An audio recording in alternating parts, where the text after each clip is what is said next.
nowadays, when people are thinking about partnership or collaboration, we try to ask, okay, is my logo going to come out first? For partnership to happen, we need to look beyond our logos and our egos to make it happen. When you're going to network with people, you need to be able to tell yourself that, the people I'm going to meet now, they're going to be relationships that I will build intentionally for the next 5 to 10 years. Most times we try to network up. We want to talk to that investor on the stage. We want to talk to that accomplished founder. But then we don't try to network within our own level, right? So that your mate, that your colleague, right? He can actually be your next biggest supporter in the next 5 years. But because you guys are suffering together, you want to just, I beg you, what I do personally is to be able to bring relevant people in the room. And there are people that you can't get typically on your LinkedIn or virtual calls, but you get to have a one-on-one with them in the same room. Say you want to get to work with, say a Paystack or a Flutterwave or, Airtel, MTN, they're just an email away. And we're at the very bedrock of our event is to be able to connect you to people. That's why we aggregate startups, investors, operators. You want to look for your next big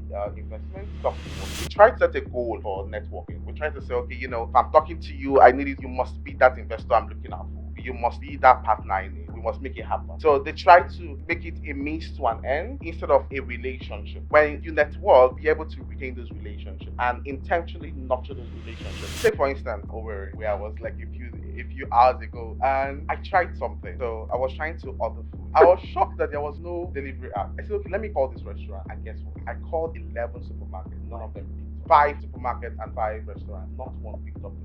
Guess what? Monday and Tuesday was sit at home. That means they only get to work actively for 3 days. For instance, Lagos State, last week I just heard innovation bill has been passed for startups, and that alone is means to bring in a lot of investors. I've always said, what are other governors doing? As a governor, you're not just a principal officer, you are the CFO of your state.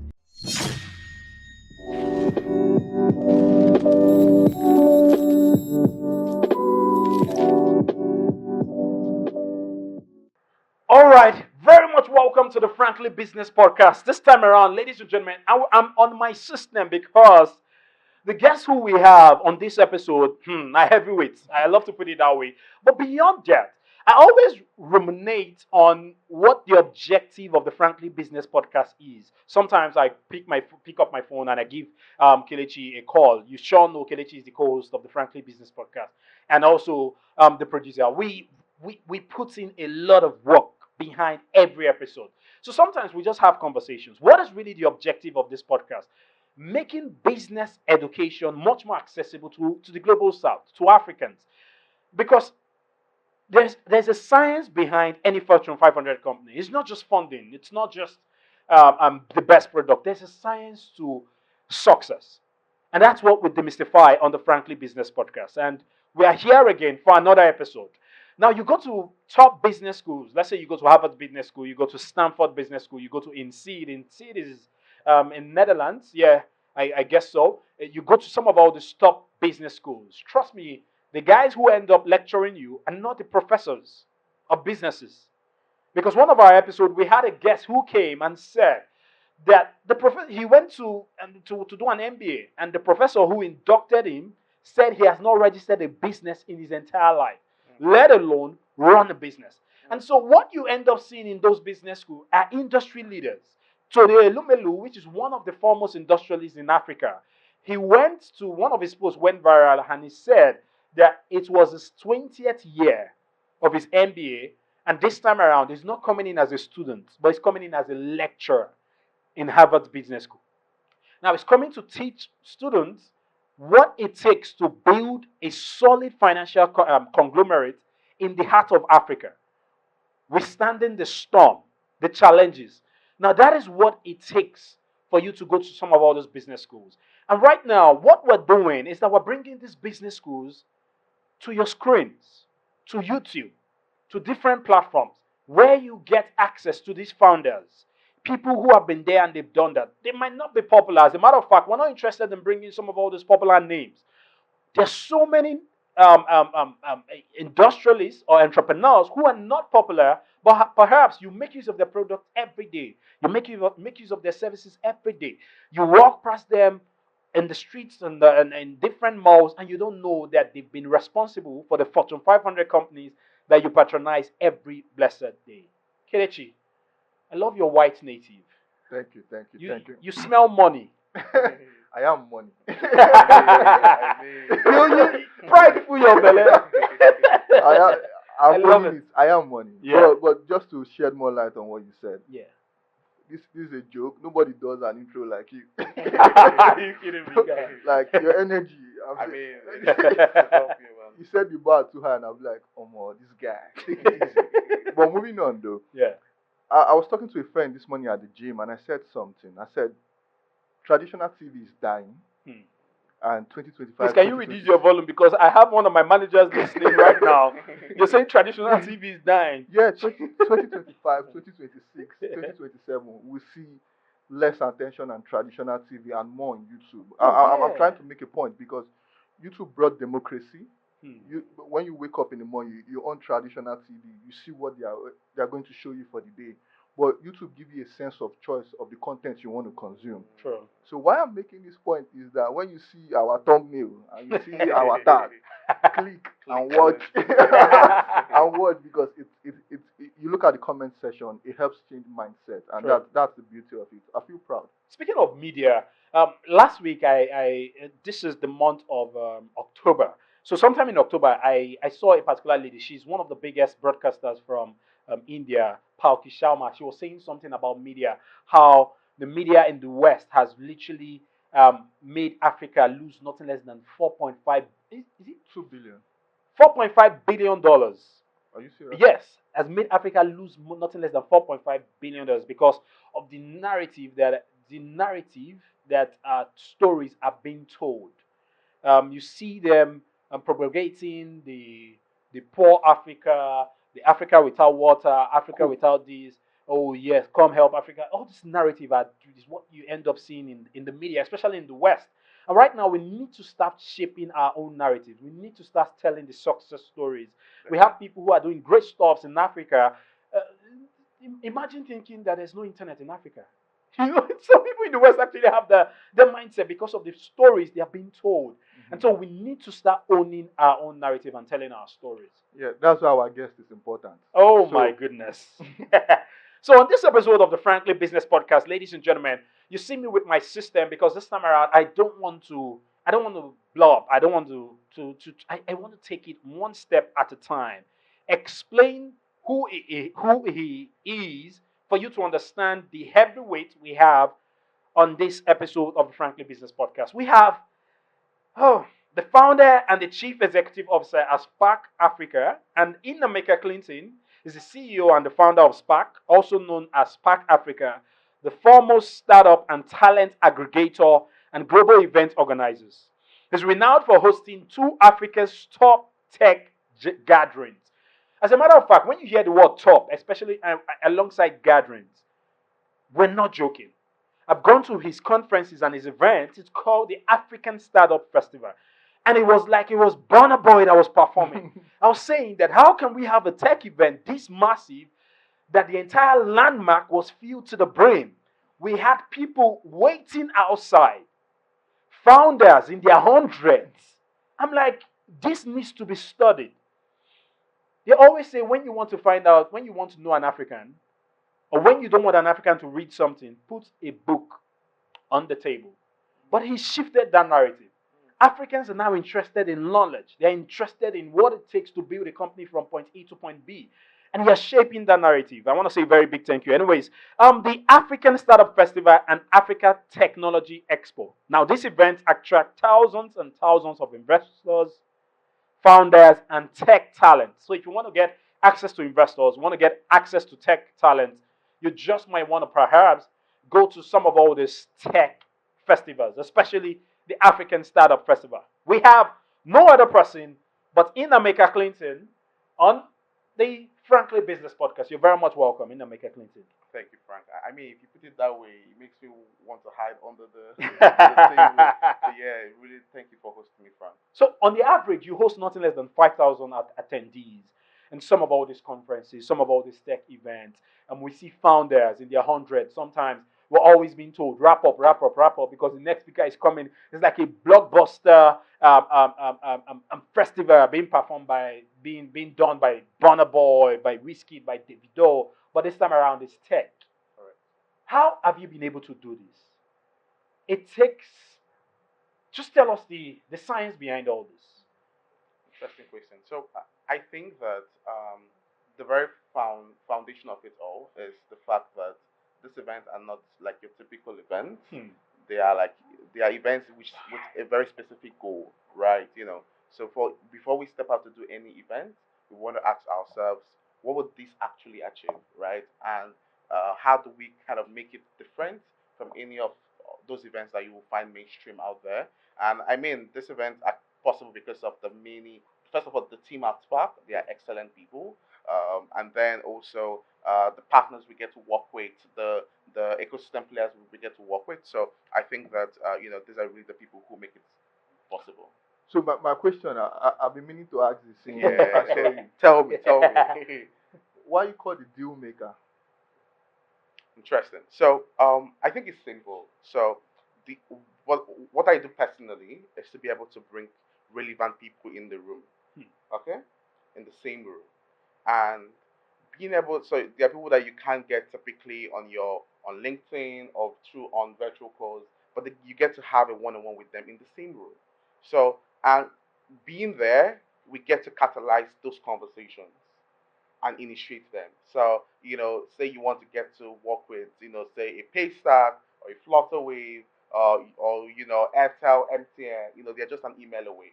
So, and we're at the very bedrock of our event is to be able to connect you to people. That's why we aggregate, right? Startups, investors, operators. You want to look for your next big investment, talk to us. You want to look for your next big talent to work with or partner, talk to us, right? They're literally an email away or a one person away to being met. Okay, so do you guys keep any fraction, like any equity? I mean, so when it comes to partnerships, we don't. It is totally pro bono. I mean, if you pay for a ticket to our event, you have a long life access of connections in any of our activities. So if you tell me, Clinton, I was at ASF and I was to meet, say, the commissioner and I wasn't able to kind of like talk to him, and can you introduce me? Definitely, right? So, but when it comes to investment into startups, it's a whole different narrative because then we need to be able to vet the companies and assist you in your due diligence. Is this person investable, and can we vet this person? Can this person return your investment in the next 10 years? And for that hard work, we typically take like a fee of it. But then outside that, I think is totally free actually. So the deal maker, um, you're called the deal maker. Let me read this out so Okay. people understand why I'm saying this.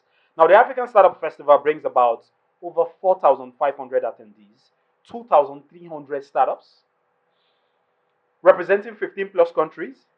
The event features 50 media outlets and venture analysts, facilitates 100 plus meetings, and generates, oh God, now yeah, the sweet, now yeah, sweet. Generates Tell me. $22 million in deals and partnership annually. That's some massive numbers, if you ask me. It's it takes a person of timber and caliber to be able to pull that. And I always say that I would love to use this word. Yeah, like more or less the Casanova of networking, because it takes somebody who has access to both parties. You're bringing investors to builders to founders. You're bringing founders to talent, raw talent. It's not. I was not told. I've been there. If you look at the booths, I'm sure you're always about. Yeah, People are always I mean, we're asking. sold out now. Yeah, yeah. So all this Yeah. engineer us through the process. Okay. It's beyond all these conversations. It's beyond the light camera action. Correct. There's a brainchild behind that. Correct. Let's know what it takes behind the scenes. Do you put a call through to these people? Do you always go to meet them in offices? People are trying to understand the knack of networking, and which is like the bedrock of business. Because if you're networking investors, you're networking customers. You want to get customers, it's a form of networking. Correct. You want to get access to investors, it's a form of networking. You want to get access to talent, it's a form of networking. So let us understand the process, what it takes to network. Okay. Yeah. First off, there is no rocket science to networking. Networking is literally I get to meet you, we get to have a conversation, we get to figure out interest for both parties, and we see what a potential is for the both of us. There's, So a, no, there's a rocket science. there's When no it comes- rocket science. There's a rocket science. There's no. All right, Truthfully, all right. there is none. All right. But I think that most times we think about networking differently. we try to set a goal for networking. We try to say, okay, if I'm talking to you, I need it. You must be that investor I'm looking out for. You must be that partner I need. And we must make it happen. So they try to make it a means to an end instead of a relationship. So when I'm talking to you, I'm not trying to. I'm not. Yes, I have a goal. I want to meet investors, but I'm talking to you. I'm talking with you because I want to build a relationship with you. It might not be favorable now, but say 2, 3, 4 years down the line. So most of the people see relationships or networks as a means to an end. They want to be able to have the conversation now, and if it doesn't work out for us, we end it right there. But no, when you're going to network with people, you need to be able to tell yourself that, the people I'm going to meet now are going to, they're going to be relationships that I will build intentionally for the next 5 to 10 years. Okay. So, but then most times we want to do it like, okay, let's just meet here and that's it. You get. So, and networking goes beyond just sharing business cards. It goes beyond, okay, what's your LinkedIn? Add me up, right? It goes down to, okay, what do you do? In what you do, is anything that I can be able to beneficially, or can I be of benefit to what you're doing? Do you understand? So it could be that you run an e-commerce business and you're looking for, say, marketing support. Yeah. And I'm a marketing person, and I can give you like a few tips right away that you could implement in your business. And and we still retain that relationship. We keep on talking, right? Tomorrow you could transition into VC, and we already know each other. Very true. Do you understand? And I mean, I would definitely reach out to you to invest in me, Yeah. as if I need that investment. But then I think that we need to think about networking differently. Instead of making it a means to an end, make it, ask yourself that this person I'm talking to, am I ready to retain this relationship for the next 5 to 10 years?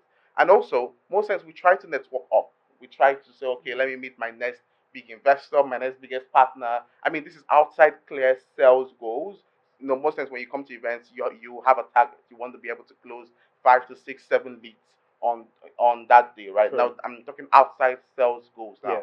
So normal networking. So most times we try to network up. We want to go up. We want to talk to that investor on the stage. We want to talk to that accomplished founder. But then we don't try to network within our own level, right? So that your mate, that your colleague, right? He can actually be your next biggest supporter in the next 5 years. But because you guys are suffering together, you want to just say, I beg shift, let me go and to go to the speakers and talk to them, or Yeah. or see that CEO. Let me go and talk to that CEO. Sure. Do you get? So two things. The first one is, when you network, be able to retain those relationships and intentionally nurture those relationships. Like, I have people that I interact with, I work with, and we started talking for like 3, 4 years ago. And on that ground, so say for example, one of the biggest partners that we work with, although she's now left Techstars, Oyinsho level. Oh, yeah. Yeah, Sure. the very first time we interacted was when I was inviting her to Abuja to speak. I paid for her flight and all of those things. Yeah. And normally I would say, okay, I mean, you've spoken, so that's it now. Bye bye, go home. You get. But then I knew that when it comes to working with these people or people, I need to intentionally support what they do. So there are times when she was calling for applications. I have a community. I want to push my community that, okay, if you want to join Techstars, this is she's calling for applications, right? Yeah. So that whole was what a mutual beneficial relationship, right? And nowadays, when people are thinking about partnerships or collaboration, we try to ask, okay, is my logo going to come out first? Do you understand? And am I going to be the first on the media press, right? Is it going to be Clinton and Frank Yeah. partner? Or you will say no, Frank has to come first. You understand? So I think partnerships, and this is the reason why partnerships. Most times we talk about partnerships or partner, but in reality there is no partnership happening, because for partnership to happen, we need to look beyond our logos and our egos to make it happen. Do you understand? So let's not budgeon about if my logo would appear first, or if it is you're going to benefit me first. right? So I think that this, if we think about it differently, we would be able to kind of like have more partnerships and collaborations in the ecosystem and be able to see more what's the word now, more tangible progress in the ecosystem. But I have a question though. Okay. Um, we had the CEO of Bumper, Oh Okay. yeah, and he spoke about Kelvin. networking, Kelvin. Yeah. almost in the same light that you did. But there was a comment section that caught my attention on TikTok. Okay. People say it's only available in Lagos, Abuja. Hmm. The tech ecosystem is only solving problems in Lagos. No, I'll get into trouble for this. Okay. No, for In yeah, Lagos and Abuja, yeah, that's we very have true. we have problems in other other regions in the country. Yeah. So, what event like yours doing to get there, and how you guys bridging the gap between those people there and investors? Because frankly, business podcast is it's a national podcast. But I think that it happens everywhere. So I'll give you a classic example. Yeah. America is 200 years old. If you're building anything serious in tech, you must find your way to Silicon Valley. Yeah. Am I lying? Nah. If you're building anything serious in automobile, find your way to Texas. I don't know if you get my point. Mhm. If you're building even oil, is in Texas. So some regions are known for their own expertise. Yeah. I might be wrong I though, beg but to it's just like differ, though. entertainment in entertainment in Exactly. yeah, in entertainment, they Lagos. What are you entertaining? I'll beg to differ. America And- is 200, 300 years. Yeah. America has a strong economy. They have a strong spending power. Yeah, true. They don't have poverty every day. We have that reality. So we need to develop as much product as we can, and we need to create all these sub-tech regions across the country. So what you bring investors into the country, you're a deal maker. Will you take them to Bayelsa? Let's Let's be realistic. Interestingly, I just came out from Owerri yesterday. Oh my. I would not want to go back. I don't want to go back.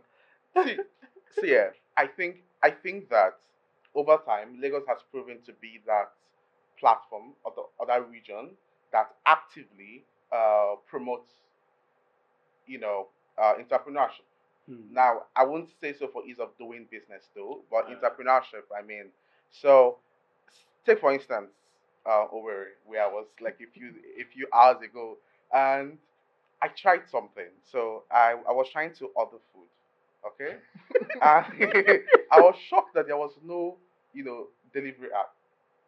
There is none, okay. There is no, end-to-end delivery app or something. And I said, okay, let me call this restaurant. Let me call this supermarket. And guess what? I called 11 supermarkets. None of them picked up. 5 supermarkets and 5 restaurants. Not one picked up the phone. They were either busy in the call.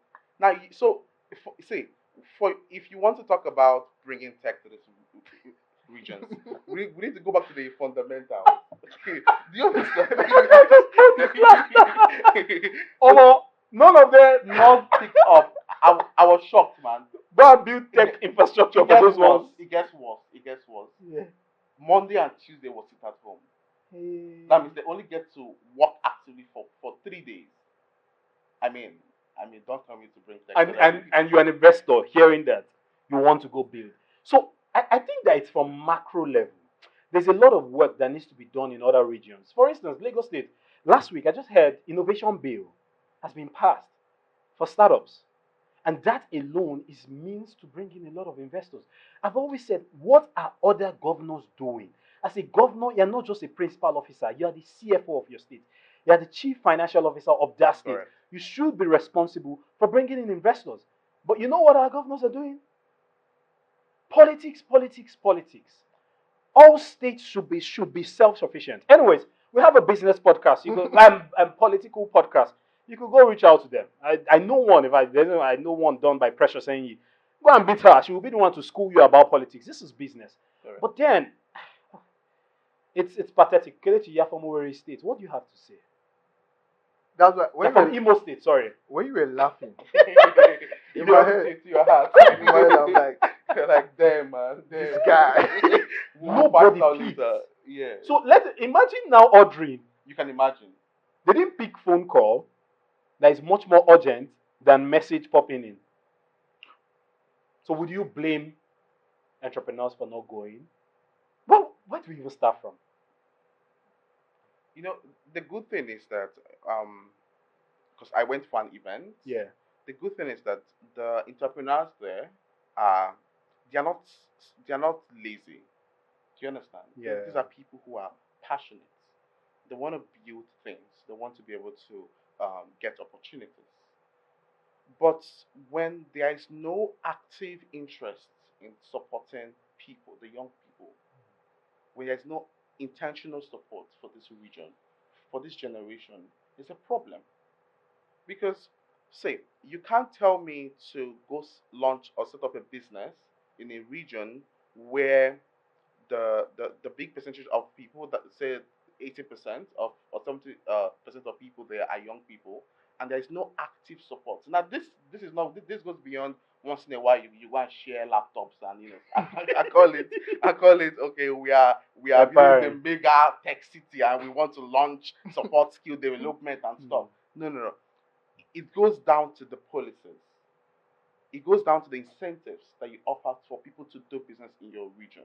True. And none of that exists in the East or to Owerri where I went to. Do you understand? Yeah. So it goes down to if you want people to actually, if you want your region to attract people, relevant people. Now this goes to companies who are looking to set up in your region, to investors, to more more political support True. and stuff. You need to be able to build and implement policies that can support the work that they will do there. Do you understand? Absolutely. So, like, and the people there, they are young, they're passionate, they want to do stuff, and they're just looking at the lowest light of opportunity that can come their way, and they'll grip it. Do you get? And but the for the longest time, it's been it's I mean I don't call it hopeless, but it's been tiring over there. Do you get? So when you mention taking these activities to these regions, the big question is what why should we?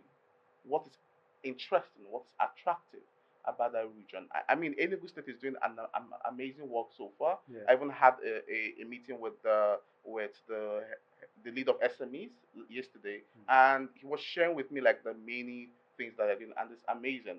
I just hope that it goes beyond just we will do this and they actually do it, but they're doing amazingly. They are building a massive conference center. They are building a unique tech hub and stuff. But then I also want them to go down to their policies. Their policies? Policies. Yeah. Are there tax incentives for these startups, right? Mm. Are there actual credits that people can apply for and they get it? Not our school loan that Student loan. sorry student loan that Yeah. we've not seen anything. Yeah. I mean True. they mentioned they've this box funds, but I mean I can't see one person that has said they've received it. But then but that's aside. So I think it boils down to the policies in these regions, right? Yes, we can initiate a drive or an interest True. through these events, right, in that region. But once that initiation is done, right, what's next? After the event, what's next? How can we make sure that people actually cool down there and do business? Because to be able to make the region say as big as Lagos is, it, it will take a while. Do you understand? Yeah. Of True. intentional policy making, intentional corporate support, intentional policy support in these regions, right? And then also the I know that some of the states are having like free zones, Yeah. right? I've not seen how that's practical for most of the regions. Like Ebonyi State is building an international airport. I don't know where that would lead to, but then so Sorry to cut you, but just yeah. to the business metrics of those airports, I feel it's a waste of money, man. And I'll stand on that ground just to touch a little bit about there before Yeah. we move. Okay. Because I also have a question in relation to what you just said. Okay, what's the spend per head of an average citizen in Ebonyi? I don't think they end up to 150k or 200k. If I'm being fair, what's the Yeah. cost of one airline ticket to Abuja, to Lagos? Yeah. That's the same amount. So how does this benefit the people? True. Are they building connecting trains? You see them awarding um, Projects.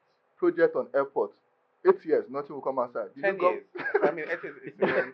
The new government will come in, award the project, but there is no connecting train or bus stations across the whole city. But moving on, let's not dwell on that. Yeah. But you can't talk business if you don't talk politics. They That's are true. intertwined. But moving on, when you say these places are not functional, you are the deal maker. No, I don't say functional. Okay. I mean, functional is a broad word. Okay. Yeah.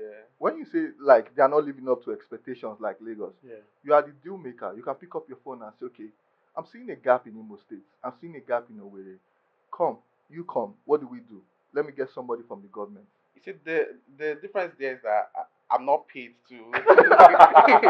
There are people paid to make those calls. I'm Yeah. not paid to do it. I run the business. Yeah. Do you understand? Yeah. So now this does not mean that we can't work hand in hand with this government, with these regions to really activate what the potential there. We can. I mean, my contact is publicly available. Do you understand? So what I'm trying to say is that yes, when it comes to deals and calling somebody, people are paid for that, right? I mean, and they're paid millions for it. So, but I think that this region should not really what's the word now, build or mirror Lagos State. Yeah. You get, I mean, Lagos State still has a lot of work to do. I mean, they can really build for more global cities than just Lagos, right? But it boils down to, is there an intentional reason or intentional work to make it happen, right? And not just, okay, we are new in government and we need to be able to appease the people so that, and appease Abuja so that after 7 years I can still retain my 4 years I can retain my position, right? So I think that most of the times what the people in politics really lack is that what's in it for them to make it happen. Do you understand? And I mean, this is aside other reasons, Yeah. right? But then I'm very happy to really work hand in hand with major stakeholders to really make this Okay, so regions work. let's talk about. I'm a founder. Okay, I'm looking for an investor. okay, Um, somebody watching this podcast now. I hope it airs before your event go live, so people can get the information they need. I want to come to your event, okay, but my goal is that I'm looking for investors. okay. I've been building in my lab in Ibadan for like 3 years, 4 years, but I need money to market. And you are living in a world whereby you have to market. Marketing true. is a key thing right now. How do I come in? How do I get access to these investors? What do I need to get ready to come in to get access to this investor? What documentation and the rest? Because some people they don't really know it. So Can you go back and change that word from some? A lot. they don't know it. So Yeah. what documents do I need? How Yeah. do I get access to these investors? How do you proofread all this pitch deck? How do I know that this pitch deck will stand the test of time? Okay. You see, I think that to a certain degree, we kind of see investors as gods, and a lot of the times people build solutions for investors and not for problems or for people. They build solutions because they're asking themselves, what would I build that would make an investor want to invest in me right away? They don't ask themselves, what do I build now that can really solve a problem and generate revenue for me? Do you understand? Mm. So I think we need to look beyond the investor complex and has to, okay, every founder, your next biggest goal should be investors. You're building something, investors is who you need, right? Sometimes you need partners, not investors. You need partners that can be able to work with you and help you grow. So, for example, say MTN now. So I run. There's this lady. I think it's Health Tracker.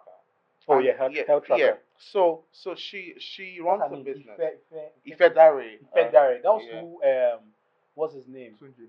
Tunji was recommending. Yeah. Exactly. Yeah. So Ifedare, if you open the MTN app, you'll see Health Tracker there on the apps. Hmm. And guess what? It's a partnership. MTN is giving traffic to Health Tracker. Wow. So most times we think, oh, it's investors I need, but we don't look at, okay, what revenue should be my first thing, and how do I get that revenue? I need clients. How do I get clients? How do I get customers? There are various channels that you can actively work. There is cold calling.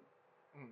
You get, sometimes you look at the fancy thing of, okay, I need to spend billions, I need to be on billboards, I need to run ads on the New York, stock exchange and stuff. But then see, we have unique problems, right? And one of those problems is investment. There are no, unlike say South Africa or unlike say Kenya, Kenya. where there is ease of doing business to a certain degree, or where there is, a business climate that is favorable, right? We have our own unique problems, and that is investors don't really love our region. They are coming, but not in context with, or if you just suppose with say South Africa, is a lesser number. If you look at companies who are looking to set up offices down here, count it. So, for example, this guy, what's their name? I think it's Twitter. There was an option between Nigeria and Kenya. They went to Kenya. Most of the times, when enterprises are looking for, when global organizations are looking to come into Africa, they need to be thinking of Nigeria, but they don't, because I mean, it boils down to what's the living conditions here, what's the ease of doing business, what's the policies in this region, and the sea is not favorable, and they go to other regions. They go to Kenya, they go to South Africa, they go to Kigali. Do you understand? Yeah. So we have our own unique problems, and as such, we need to learn from those existing issues. As a business owner, your first goal should not be investors. Your first goal should be, how do I make substantial revenue? No matter how little. It could be that you want to build, say, a solar product that will be massive, and you need $100 billion to make that happen. So normally your first goal would be, where do I go to that I can be able to get someone that will give me $100 billion? Yeah. But no, your goal should be, how do I break down that $100 billion idea into a 100K idea that can give me some small revenue. It could be, how do I serve as a broker for energy companies and the clients who need it, and I make a fraction of that profit. Do you understand? Or that revenue. So most times we are actively looking for investors, when we should be looking for revenue, when we should be doing solutions that can actually solve problems and can actually generate for us revenue. And most times we also love the CEO, name. Oh, I'm the CEO of this. I'm the founder of this. I want to put on my LinkedIn, founder and CEO of Emekene, Frank and Son Investment Solutions. Yeah. But It's true that thing has even changed. exactly, I hardly exactly, see sons. exactly. They've used all the sons. Bro, yeah. So, we need to we need to change our focus as an ecosystem and build solutions that solve problems and generate revenue. Okay, so just to add to that question, you said there are some channels people can use to generate revenue. Yeah. And you mentioned cold calling. Aside cold calling, please, for our viewers, what's cold calling? And aside cold calling, Yeah. no, let's be factual. Yeah. The information will be like that. Like you. It's true. The information is not there, so let's break it down, because this content will stay 3 years, 4 years, 5 years. Another new generation of entrepreneurs will want this content. Very true. So what's cold calling? How can I do cold calling? One. Then what are the other channels? Okay. So, cold calling is this. I get to say I want to sell healthcare products. Okay?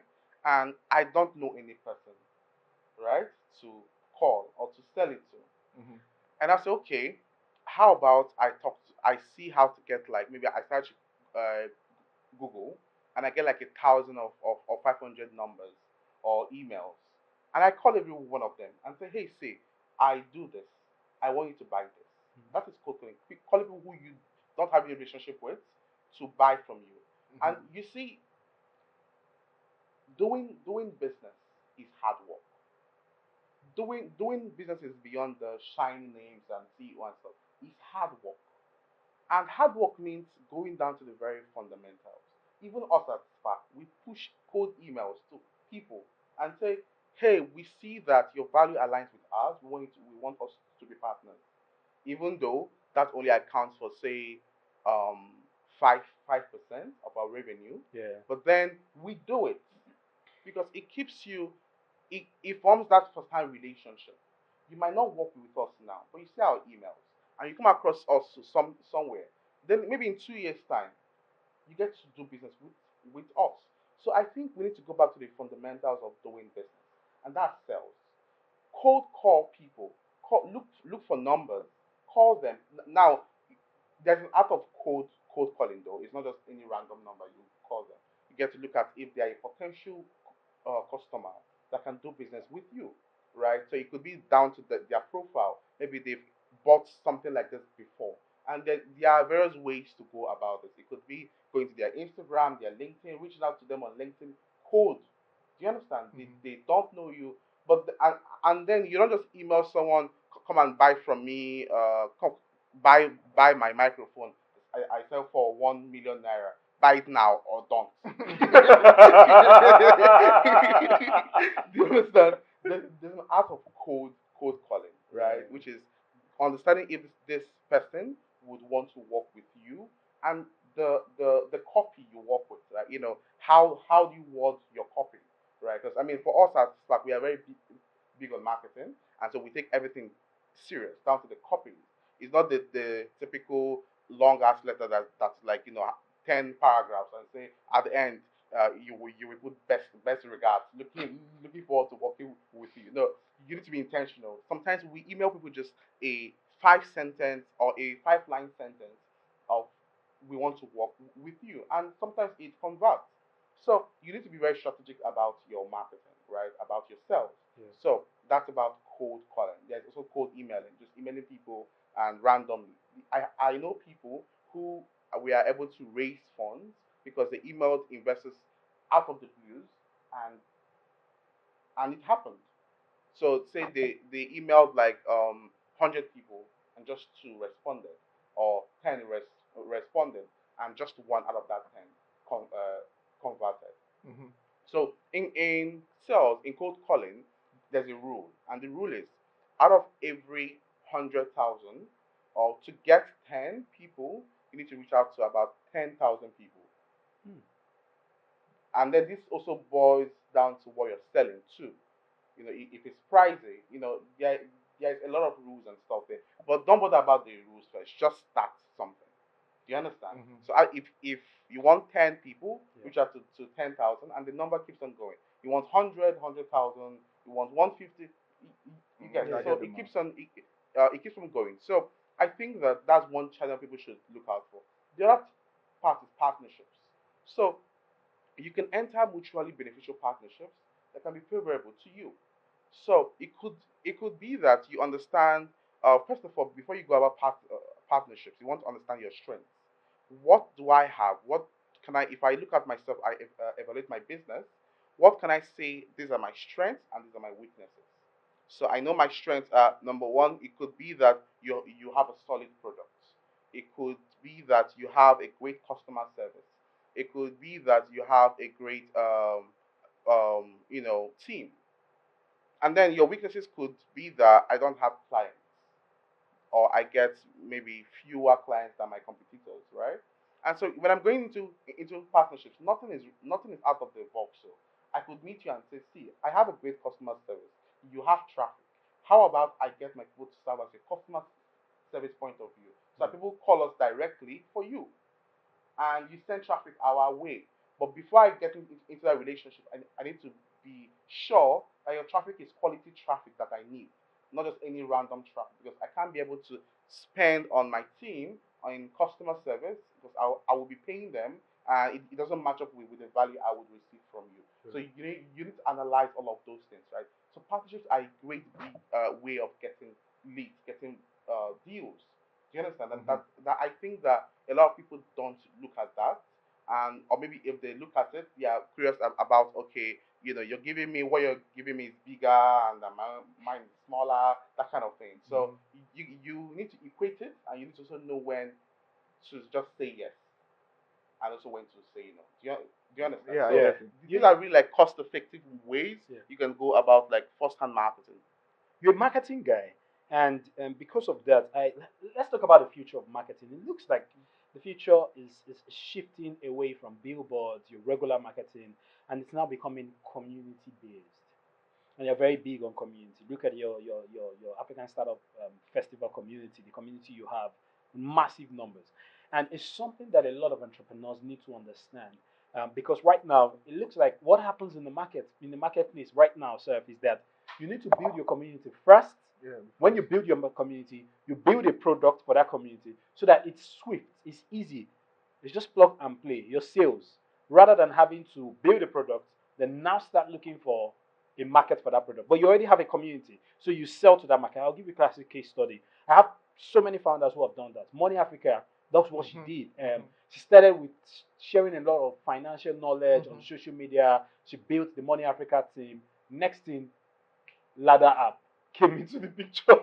You get even won the NSI fund. NSI fund, the last one, $100,000. So what I'm saying in essence is there's now a new shift in marketing. It's gone beyond build products, advertise, then get sales. But now you build the community because of through maybe social media or something, build a product, then sell to that community. What's your take about that shift in the marketplace? Well, personally, I think that the future of marketing is two things: data and trust. One of the things is that we live in a low trust society. Say, if you're calling, if someone calls me now and tells me to buy something, I would want to turn to FBI on that matter. I want to know, and if it's something I really need, Yeah. I would search everywhere. I want to know that this guy is legit. Yeah. But typically, just in other societies, Yeah. it's just simple. Was I can see that you have a page, and I'm like, yeah, good. Take my funds and give me the product. Yeah. So one, we live in a low trust society, and for companies to build something or a product or a solution that really transcends the scale of time, I think they need to think trust, and trust can then boil down to community. Let me build a group of people who know me, who can talk about me, and even be evangelists of my products, that they will recommend me everywhere. Do you understand? So, and I'll give you an instance of something. So, I used to work with I used to work with what's the word now? Providence Bank, even up till now, right? And I use them because their cards can perform dollar transactions online physically, right? And at this point, it has worked with me seamlessly. It has worked for me, I mean, seamlessly. I get to use it, hardly a failed transaction. If someone approaches me and tells me, I'm trying to buy dollars or to pay for something, I'll tell them use Providence Bank card, because I have gained they have gained my trust by not allowing failed transactions, and then also they've turned me to an evangelist. I'm able to recommend you every. In fact, go and get the bank card now. Do you get? Yeah. So that is for say an enterprise down to a startup. I used to work with these guys. What's the name? Send Send Paul's. So Send Paul's is a marketing tool that can be able to help you. Say email marketing. Okay. Chatbots and whatnot. And when I started using them, they were smooth. They gave me how they created that trust was that their customer service was very down to earth. You could get them on WhatsApp and tell them, okay, I need to sort this, I need to sort that, help me out, and they'll sort it out in real time. And I'm always talking about them everywhere. So for people to build trust, it needs to go over. It needs to go beyond the whole. Hello, thank you for reaching out to us. Please state your what you need. And no. It boils down to how do you give people that personal connection, and that personal connection could be how you respond to their customer service requests, how you educate them about that industry. For example, Money Africa. Yeah. She built that trust that by building a community, and she was giving them updates, and also information on how to go about investing, no matter your income level, right? And people saw it that it worked for them, and they kept on talking about them. And she built that community, and she was then able to sell to. So the future of marketing is trust. Being able to build a community and being able to pass on trust to people is what will turn your current customers to evangelists. Because at that point, which I think is also very customers of companies should look towards that, because the big part of marketing is referral marketing, Word of mouth. word of mouth. It goes beyond it goes beyond just telling me that or making me see your ads. It goes down to, I know if my brother used your product and it worked and he tells me about it. I tell you. You get that. That can help you a whole lot in building a very a very structured and very trusted community, Yeah. right? So companies need to emphasize that personal relationship with people, right, with their customers, right? It needs to go down to how do you support them practically. We see that's also why banks, they also go down to the outreach to communities to share Yeah. food, because they want to be able to do that CSR to build trust with the people, right? So I think when people are going about marketing, we should first of all look at how do we create trust with this now, and it is not a one day thing. You get, it is progressive and it's compound, right? It could span for, be intentional about creating value to your customers, building that trust, and really giving them value beyond what you're offering them, But beyond what you promised them. Clinton, I would say I'm a one man show. I'm a startup. Okay. I don't. I'm a one man show. Yeah. Okay. How can I do cold calling, going out to community to do outreach when I'm just the one betting the idea with one developer that is still struggling, is still learning the code on my job. So sometimes I feel like we give out these advices, but we do it from a big standpoint of okay, somebody with a 5 man team and a 6 man team. Money Africa had the money to pay somebody to edit that video. Yeah, No, I think she started with You recording can it do, herself my brother. and You then can editing do with one man CapCut. thing. You can do with CapCut. See, See, I think AI, I think that check. we are actually, thinking a lot about this. You're a one man show. It's a good thing because everyone starts from number one. Okay, and you're the chief sales officer. Create that video. Just record that video and shoot it. Do you understand? When it comes to customers, talk to them on WhatsApp. It's only you make that money first to be able to actually hire more hands. You get, but then you're thinking, okay, how do I raise funding so I can employ like 7 people here, 10 people there? This is customer service, developers, and then I have a CMO over there. He's traveling to New York, South Africa. You get.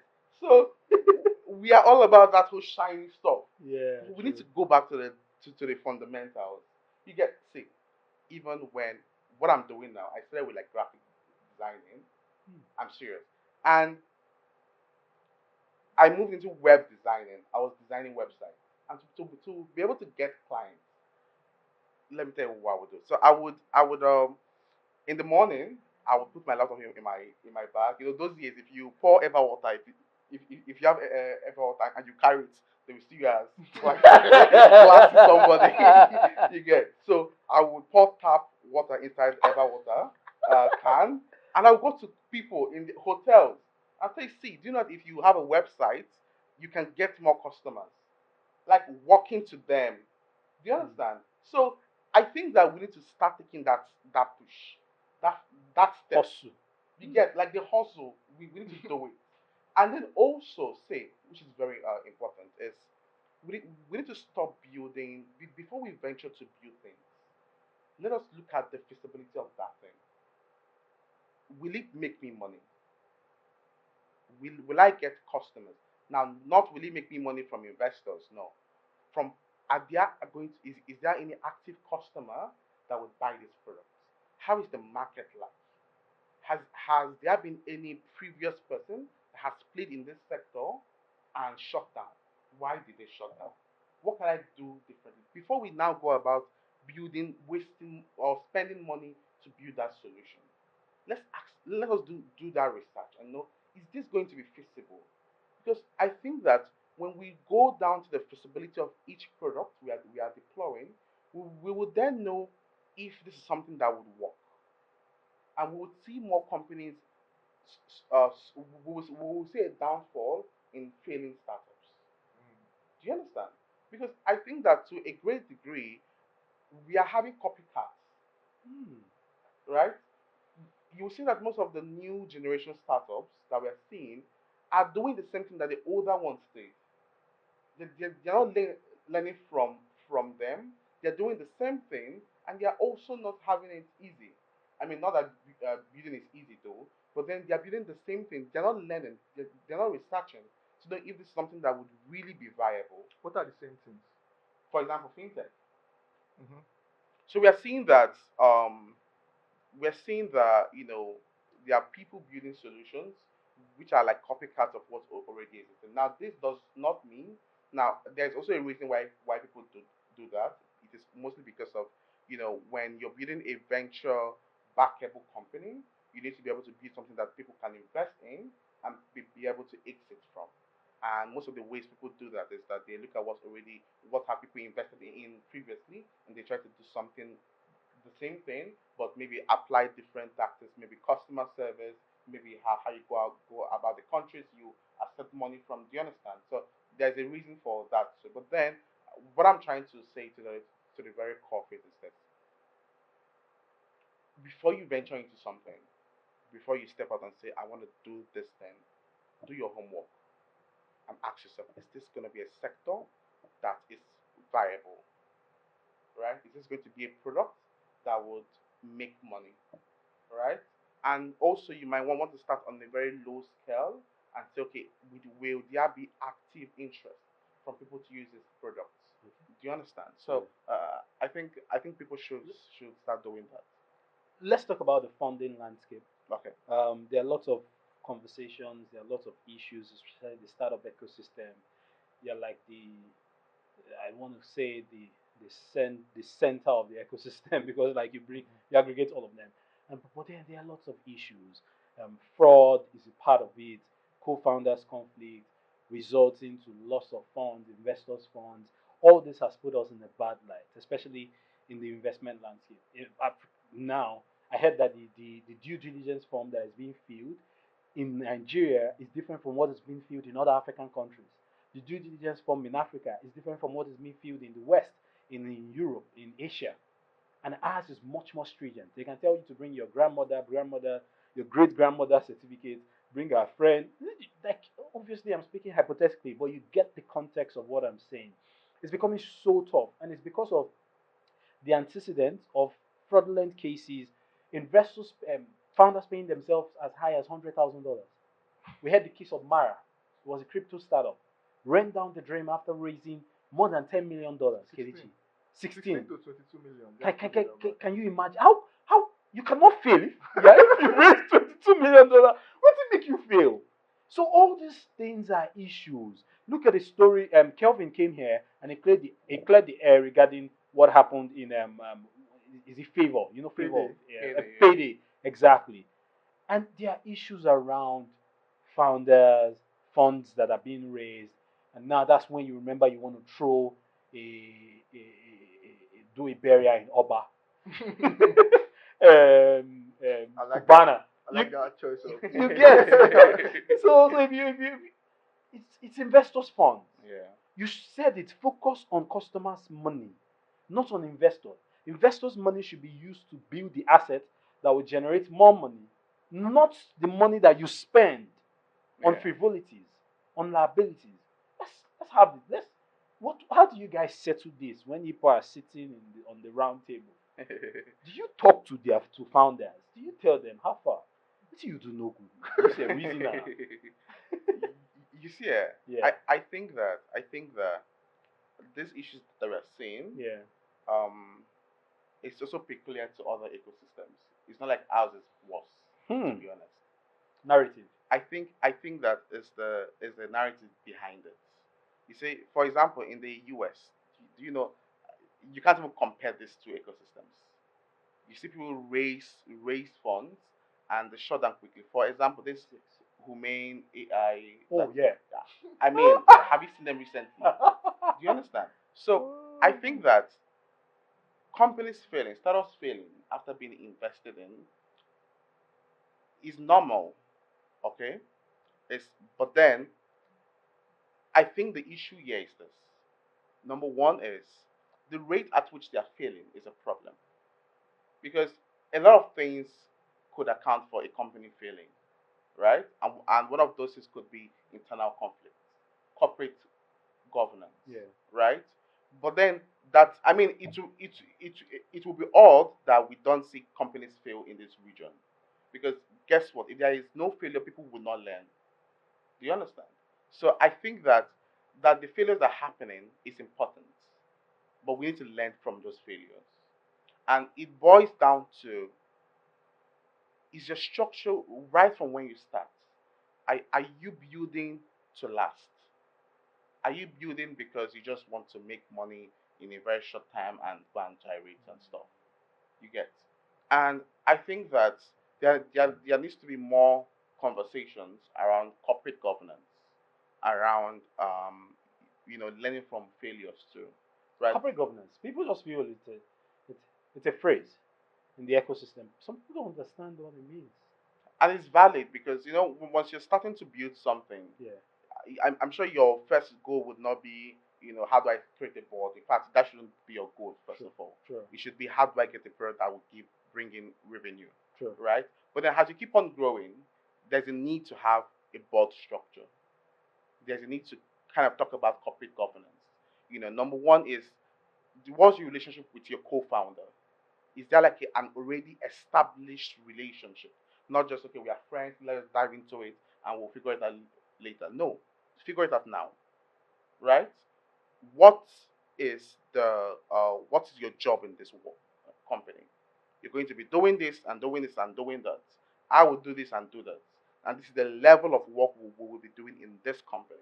And for that hard work, I would get this percentage and you will get that percentage. But we see that people don't have those conversations. And because they feel that they've been really, relatives for the longest time, they just dive into it. And once money starts coming in, problems start and they shut down. Do you understand? And we've seen companies like that. I personally know of like three that this was the reason why. I mean, I cannot mention names still, Oh, but then this guy preempted. I mean, but then, Yeah. I mean, they know themselves. That we all know ourselves.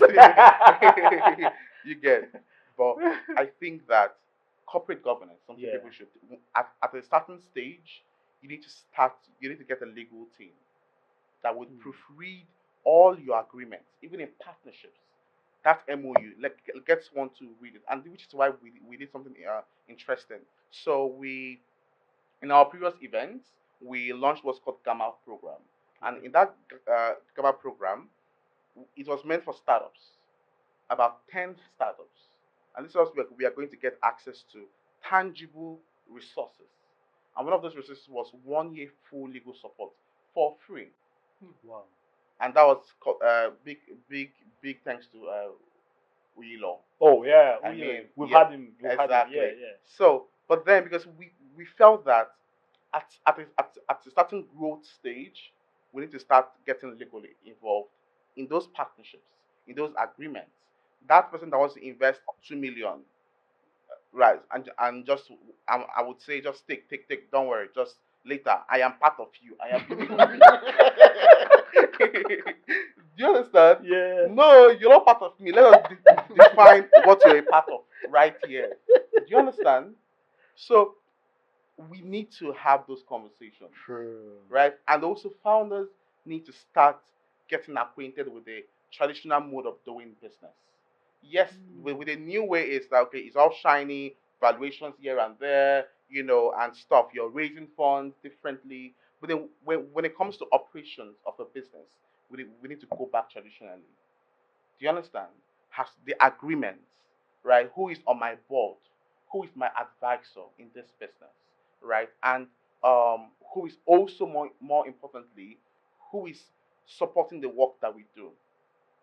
Companies, they need to start having support systems and not just doing it alone. And I'm gonna be the next big thing. I don't want someone to steal my idea. I go and implement it. I am going to be the next Elon Musk. You understand? So I think that we need to start having those conversations. And True. not just conversations, but founders need to be intentional about having those conversations. I'm not seeing it as something that they would figure out later. You get, but then it is at a certain growth stage when you see that okay, at this point I'm no longer bothered about how do I pay salaries or stuff, right? Or how do I get my first 100 users, right? Yeah. But at a certain stage, you need to kind of take that intentionally. You know why I love what he said? Yeah. It's just more or less like summing it up with you still need the wisdom of the old. In as much as the But times are tread, changing. but tread wisely. Though. I mean, wisdom of the old, but yes, tread like wisely. going back to traditional Yeah. way of doing business. Yes, you can bring all this fancy tech, all these things, Yeah. but the basics, Correct. operations. Correct. You get, you are doing this. You are working from home, but this is what you are doing. This is your Correct. JD. These are the things. These are your deliverables. Correct. These are your KPIs. Other than all these, oh yeah, I feel like doing it today. I don't feel like doing it tomorrow. Correct. And the strength of the now. Yeah, I love that. Clinton, I want to put you on the spot in terms of partnership. Okay. Yeah. Okay, for our guests and our audience, tickets to African Startup Festival. Yes.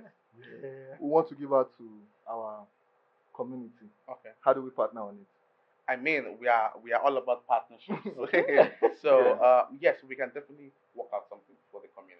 For the Okay. because the episode will be dropping, a lot of gems will go out. Yeah. Very true. We want to support you to say, okay, get go to the website, get free tickets, partnered by Friday Business Podcast Yeah. and this thing. And I think from each episode we get 10 pieces of content go out. Yeah. So those 10 pieces of content will reach various parties. Yeah. But Very we true. don't want them to just focus on consuming.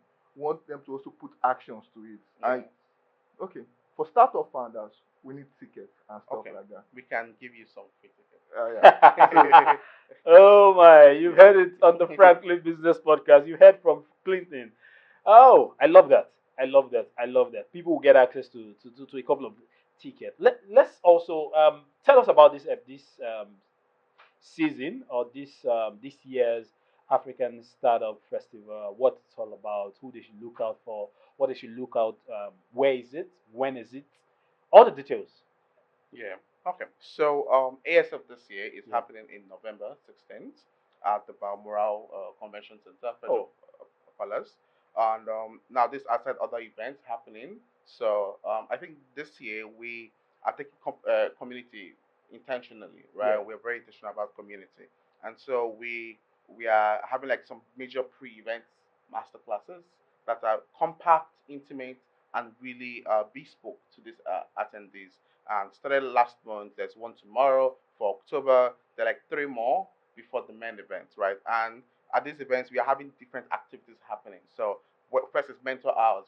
We are bringing together like mentors to have one-on-ones with founders for like 5-10 minutes. Just tell me what your problem is. If I've encountered that problem in the previous times, I can be able to give you a practical solution. We're also having like some things on mental health.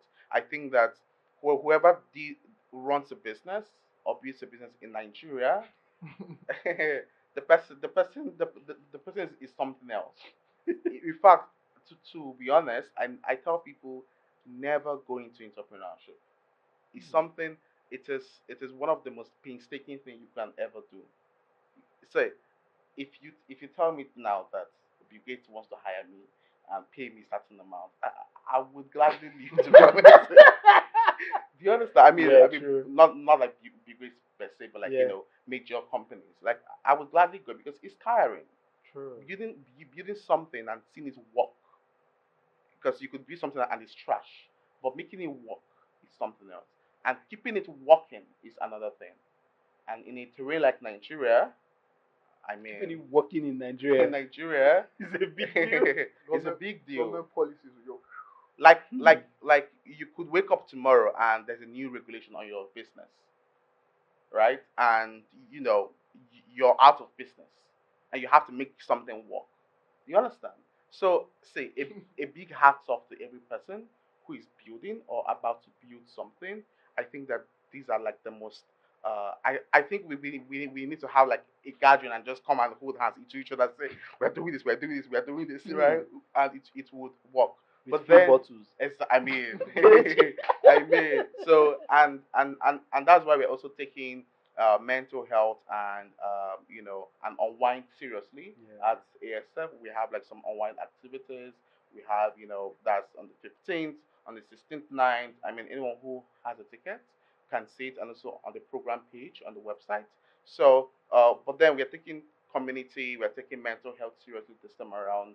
We know we are in this together, and we want to be able to offer this practical support to you. And one of the good things that we found so far in the past two events is Yeah. that the feedback has always been that they've never had an an interaction with people who are facing the same problems as they are facing. True. Right? They're all in this together, and that sense of community keeps people going.